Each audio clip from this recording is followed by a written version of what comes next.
Alors bonjour, je m'appelle Christelle Simard-Mona. Je suis notaire au sein de l'étude Simard-Mona Notaire. Je me spécialise donc en immobilier, puis également en droit corporatif, mais comme tous les notaires, on fait également des successions, testaments, mandats et autres dossiers de droit. Bien, c'est sûr qu'au départ, nous, on accompagne les gens qui sont en entreprise là, dès le début de la constitution de la société, même préalablement, parce que c'est une bonne chose de consulter le notaire avant d'entamer de façon concrète notre projet pour qu'on puisse donc, en termes clairs, les enligner vers le bon type de fonctionnement qui va être nécessaire pour eux. Mais c'est sûr qu'au fil du temps, par la suite, bien, on demeure un allié là, pour l'entreprise parce qu'on est là en service conseil, en accompagnement, mais on permet également à l'entreprise de pouvoir accomplir ses obligations légales qui, des fois, la plupart du temps, sont lourdes pour les entrepreneurs là, en tant que tels, que ce soit via la mise à jour des livres de compagnie, les communications diverses avec la comptable, la production des documents légaux qui doivent être faits, l'accompagnement lors de financement ou l'acquisition. Donc, on intervient là, quand même assez souvent. Puis je vous dirais qu'on a des contacts réguliers avec nos clients là, en entreprise. Le plus tôt, ce sera toujours le mieux. OK? Souvent, les gens viennent nous voir un peu tard dans le processus. Fait que c'est sûr que pour nous, c'est difficile d'imposer des choses quand il y a déjà des choses qui ont été mises en place. Donc, c'est sûr et certain que nous, la plupart du temps, dans nos dossiers, on arrive à la fin du dossier. Tu sais, les gens, quand ils sont rendus à signer chez le notaire, c'est parce qu'ils ont conclu des ententes préalablement, sont allés au financement préalablement, puis nous, on arrive en dernier. Fait que c'est sûr que des fois, bien, quand on arrive dans le dossier en dernier, c'est là qu'on dit « Oh, on a oublié ce petit bout-là qui ne vous avait pas été dit en début. » Fait que quand on arrive trop tard, bien, des fois, ça amène des réajustements qui peuvent avoir des conséquences sur les décisions qui ont été prises préalablement. Donc, le plus tôt sera jamais mauvais, hein, de venir nous voir en début, puis que nous autres, on s'insère tranquillement, pas vite, dans le processus de façon plus discrète, par contre, mais que par la suite, bien, quand vient notre temps d'effectuer notre prestation finale, que là, tout est bien mis, puis tout est à la bonne place.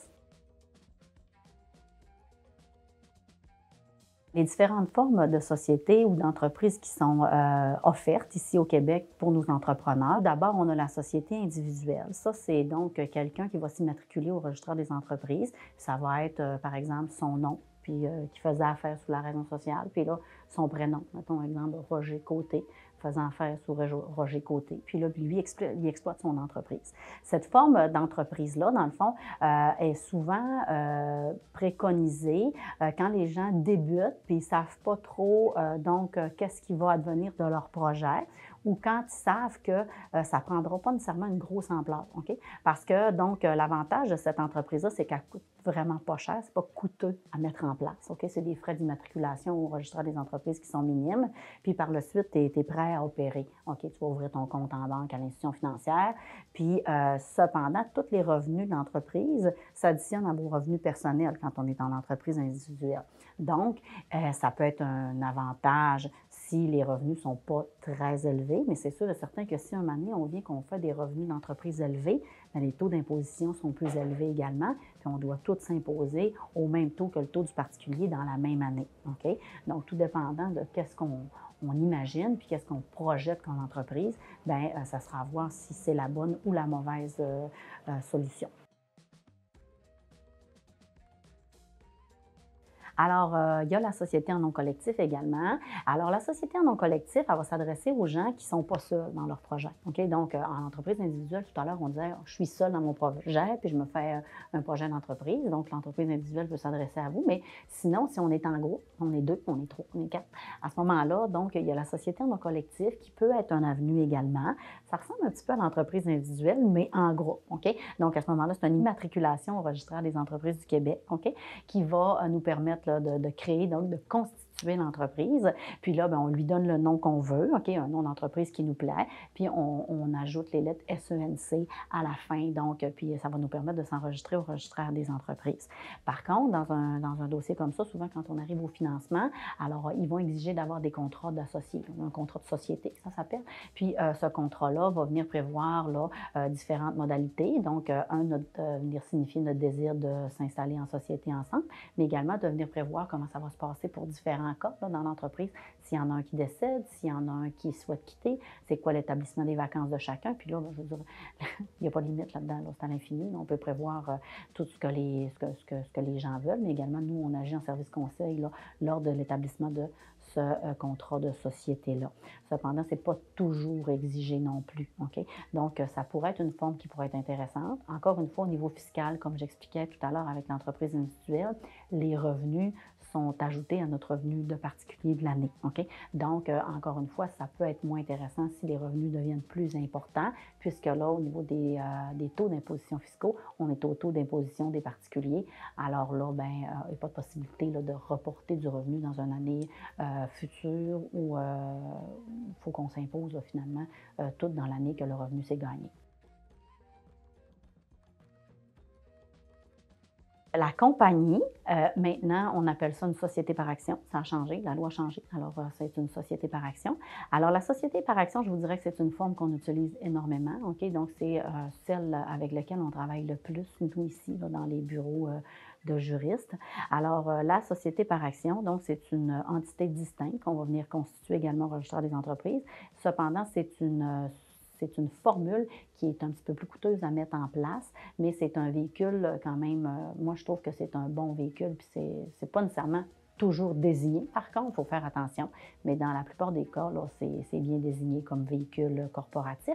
Et alors là, ben, donc, avec le notaire et le comptable, on prend le temps de mettre en place cette nouvelle entité-là qu'on fait naître par sa constitution. Alors, en la constitution, on prend les actionnaires qui peuvent être un seul et unique actionnaire ou plusieurs actionnaires ensemble qui vont nommer les personnes qui seront au conseil d'administration. La plupart du temps, dans notre giron, puis dans notre secteur de pratique, c'est souvent les mêmes personnes, les actionnaires, les administrateurs, OK, qui vont agir pour cette société-là. L'avantage de cette société-là, c'est que c'est vraiment quelque chose qui est distinct, OK? Donc, au niveau des revenus, tout à l'heure, je parlais des avantages fiscaux. Bien, dans le fond, au niveau des revenus, elle, cette société-là, dans le fond, elle génère ses revenus à elle, OK, avec un taux d'imposition qui est plus avantageux que le taux des particuliers. Donc, ce que la société a généré dans l'année, c'est distinct de ce que moi, en tant que personne, en tant qu'actionnaire, je vais avoir généré dans l'année. OK? Puis là, à ce moment-là, c'est à moi de décider sur qu'est-ce qui a été généré, combien, dans le fond, moi, je vais avoir de salaire cette année. OK?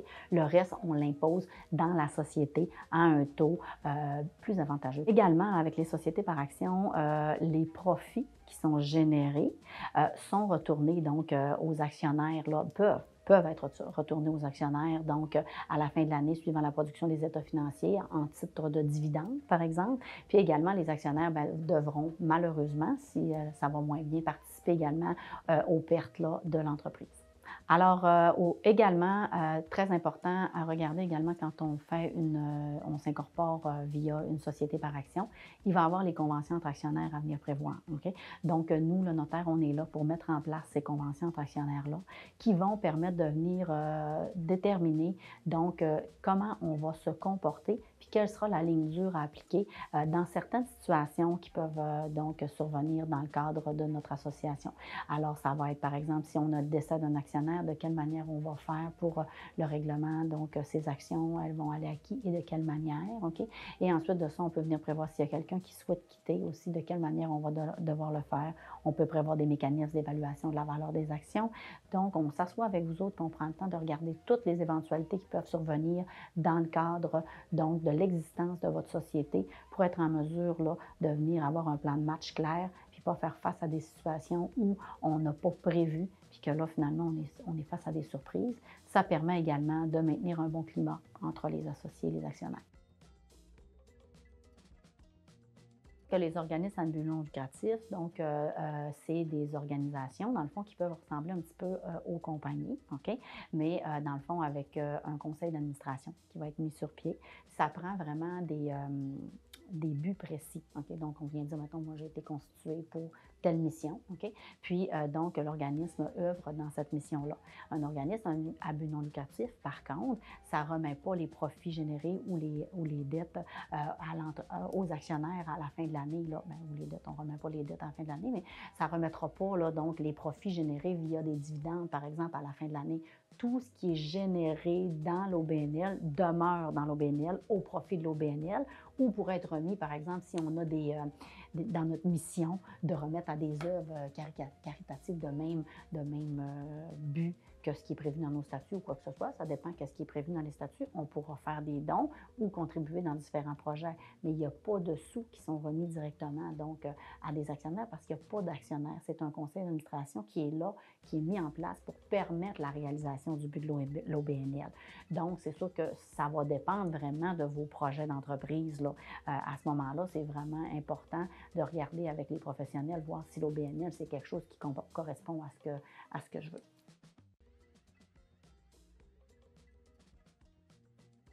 C'est des types d'entreprises qui peuvent répondre à certains besoins, mais ce sera à ce moment-là avec votre conseiller juridique là, et même également avec le comptable que ça pourrait être analysé à savoir si c'est le type d'entreprise qui répond à vos besoins.